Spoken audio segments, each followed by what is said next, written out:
Nakarating na ba kayo dito sa Aruyan Falls? Halika, samahan niyo kami sa aming next adventure. Ipinagmamalaki ito ng Sablayan Occidental Mindoro at matatagpuan sa loob ng Sablayan Prison and Penal Farm. Mula San Jose, humigit kumulang 1 oras ang biyahe papuntang Penal Farm. Pagdating, nagbayad kami ng 50 pesos entrance fee sa display center. Libre ito for kids 12 years old and below.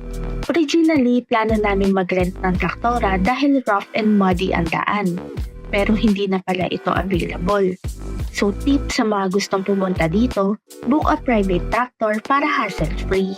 Buti na lang hindi umulan ng 2 araw bago kami pumunta at manageable ang rough road sa 4-wheeled vehicle.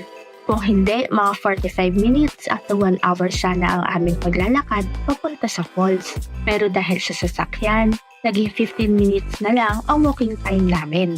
Bago kami nakarating sa falls, nadaanan namin ang isang maaliwalas na ilog. Dito pa lang namangha na kami sa linaw ng tubig. At finally mga ka-relax, nakarating na tayo sa Aruyan Falls.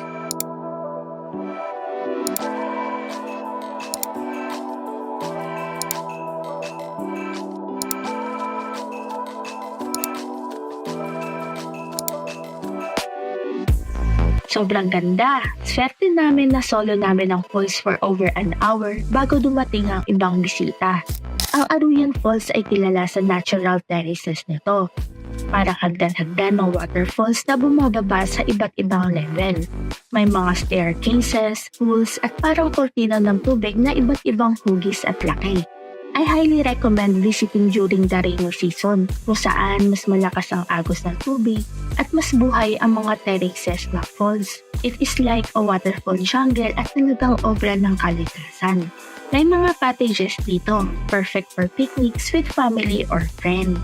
Malamig ang tubig, perfect din for swimming, pero ingat sa ilang malalim na parts. Mayroong pools na up to 5 feet ang lalim.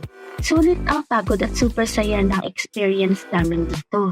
Highly recommended talaga. Personally, isa ito sa pinakamagandang lugar na napuntahan namin dito sa ating probinsya. Nakapunta na ba kayo dito mga ka-relax? Share your tips and experiences sa comments. And see you again soon sa ating next nature adventure.